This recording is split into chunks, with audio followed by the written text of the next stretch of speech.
मनोवैज्ञानिक गुणों के कुछ क्षेत्र मनोवैज्ञानिक गुण रेखीय अथवा एकविमीय नहीं होते। वे जटिल होते हैं और उन्हें कई विमाओं द्वारा व्यक्त किया जा सकता है। कोई एक रेखा बहुत से बिंदुओं का एक समूह होती है और बिंदु कोई स्थान नहीं घेरता, परंतु एक डिब्बे के बारे में सोचें तो ये स्थान घेरता है। डिब्बे का वर्णन इसकी 3 विमाओं की सहायता से किया जा सकता है।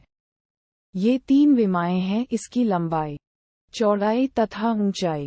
यही स्थिति मनोवैज्ञानिक गुणों की भी होती है। ये गुण सामान्यतया बहुविमात्मक या बहुपक्षीय होते हैं। यदि आप किसी व्यक्ति का पूर्ण मूल्यांकन करना चाहते हैं तो आपको यह मूल्यांकन करना होगा कि वह विभिन्न क्षेत्रों जैसे संज्ञानात्मक, सामवेगिक, सामाजिक आदि में कैसा व्यवहार या निष्पादन करता है। इस अध्याय में हम मनोवैज्ञानिकों की अभिरुचि के कुछ महत्वपूर्ण गुणों का वर्णन करेंगे।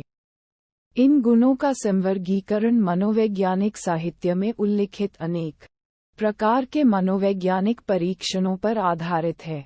1. बुद्धि, इंटेलिजेंस का आशय पर्यावरण को समझने, सविवेक चिंतन करने तथा किसी चुनौती के सामने होने पर उपलब्ध संसाधनों का प्रभावी ढंग से उपयोग करने की व्यापक क्षमता से है। बुद्धि परीक्षणों से व्यक्ति की व्यापक सामान्य संज्ञानात्मक सक्षमता तथा विद्यालयीय शिक्षा से लाभ उठाने की योग्यता का ज्ञान होता है। सामान्यतया कम बुद्धि रखने वाले विद्यार्थी विद्यालय की परीक्षाओं में उतना अच्छा निष्पादन करने की संभावना नहीं रखते, परंतु जीवन के अन्य क्षेत्रों में उनकी सफलता की प्राप्ति का संबंध मात्र बुद्धि परीक्षणों पर उनके प्राप्तांकों से नहीं होता। 2. अभिक्षमता, एप्टीट्यूड का अर्थ किसी व्यक्ति की कौशलों के अर्जन के लिए अंतर्निहित संभाव्यता से है। अभिक्षमता परीक्षणों का उपयोग ये पूर्वकथन करने में किया जाता है कि व्यक्ति उपयुक्त पर्यावरण और प्रशिक्षण प्रदान करने पर कैसा निष्पादन कर सकेगा। एक उच्च यांत्रिक अभिक्षमता वाला व्यक्ति उपयुक्त प्रशिक्षण का अधिक लाभ उठाकर एक अभियंता के रूप में अच्छा कार्य कर सकता है। इसी प्रकार भाषा की उच्च अभिक्षमता वाले एक व्यक्ति को प्रशिक्षण देकर एक अच्छा लेखक बनाया जा सकता है। 3. अभिरुचि, इंटरेस्ट का अर्थ किसी व्यक्ति द्वारा दूसरी क्रियाओं की अपेक्षा किसी एक अथवा एक से अधिक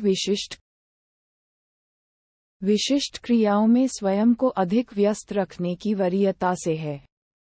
विद्यार्थियों की अभिरुचि के मूल्यांकन से हमें यह निर्णय लेने में सहायता मिल सकती है कि वे किन विषयों या पाठ्यक्रमों का प्रसन्नता के साथ अध्ययन कर सकते हैं। अभिरुचि का ज्ञान हमें विकल्पों के निर्धारण में सहायता करता है जो जीवन में संतुष्टि के साथ साथ कार्य निष्पादन को उन्नत करता है। 4. व्यक्तित्व, पर्सनालिटी का अर्थ व्यक्ति की अपेक्षाकृत स्थायी प्रकार की उन विशेषताओं से है जो उसे अन्य व्यक्तियों से भिन्न बनाती हैं। व्यक्तित्व परीक्षण व्यक्ति की अद्वितीय विशेषताओं जैसे व्यक्ति प्रभावी है या विनम्र, जावक है या विनिवर्तित, संवेगतः स्थिर है या तुनक मिजाज आदि का मूल्यांकन करने का प्रयास करता है।